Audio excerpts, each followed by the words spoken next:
Hello, you sexy bunch. So, are you ready? Are you ready for night 2 of your bedtime story where I tuck you in and read a little bit from Breathe Through Your Arse? Are you ready for it? So tonight, I'm going to read a chapter I decided. I think this chapter is really important. It's really important. But I'm also going to read a little snippet from a chapter, so you kind of get the dynamic. We're going to do dynamics tonight, everyone. What shall we do tomorrow? Suggestions in the comment box. God. So, pull up a pew, get your hot cocoa, lie in your bed, snuggle, lay on the couch with your cushions, do what makes you happy while you listen to my shite rambles. Lucky you! Okay, let's get going. Chapter 8, The Cycle of Why. You ever notice how life repeats itself? As I sit here writing, flipping through the mental archives of my childhood, teenage years and everything in between, one thing stands out: patterns. Moments that felt eerily familiar, lessons that reappeared, sometimes in new outfits, sometimes wearing the exact same shoes. Different man, same old situationships.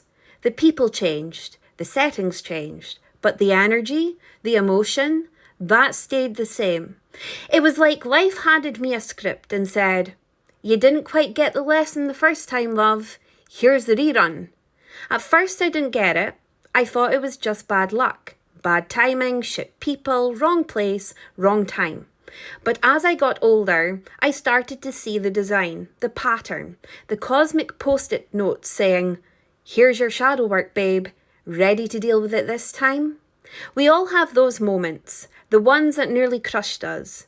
And when we're in them, they feel endless, heavy, suffocating. But we survive them. You did, I did. And there's something sacred in that. I want you, dear reader, to think back to a dark moment in your life, one that nearly broke you, one you thought you'd never crawl out of. Now look where you are. You made it. That's light, that's alchemy, that's proof.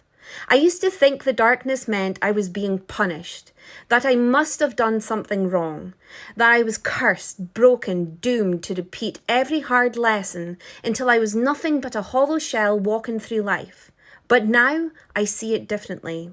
There's beauty in the shadow, there's gold in the grief, and that ever-repeating question that used to haunt me, why me, it's changed. Now it asks, why not me? What if I was chosen to hold this pain, not to break, but to bloom? What if this pain was planting something in me I wasn't ready to see yet?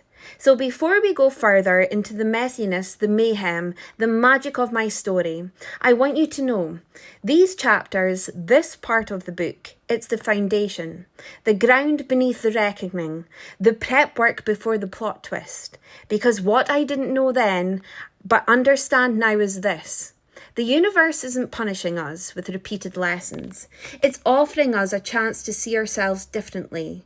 Every time we return to the same doorway, the cycle isn't always punishment. Sometimes it's preparation.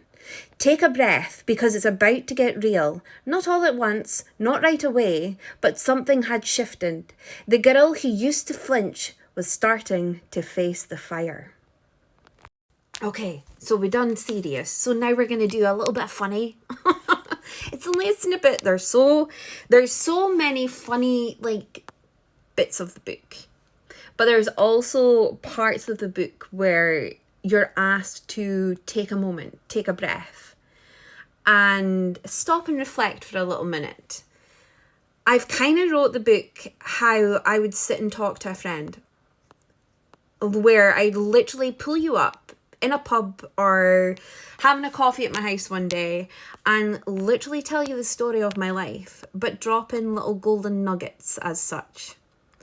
And on top of that, there's many comedy stories. I've got so many funny stories. But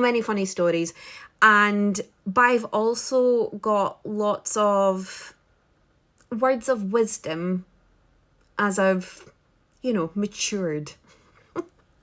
Is that even a word? Am I wiser? Don't know, ask my mates. So here we go. Chapter 13, Goodbye to 8, Hello to 80. Now we're just going to do a little snippet. Then there was that day. I was desperate for a poo. Mum was in the bath and refused to move. So I did what any resourceful child would do. And shat in her favourite Tupperware box. Yes, that happened. I had no other option. Tupperware or trousers. What would you have done? Safe to say, she wasn't thrilled to find it in the black bin in the next morning. Kerry, did you shit in my Tupperware? My arse had a lovely tanned glow that day. And there you go, folks. That is your bedtime story for this evening. Let's comments in the box and tell me what kind of story you would like tomorrow, because I've probably got it in here if I'm honest. God. Nothing kinky, we're not doing that. Okay, love you, bode you well, night night.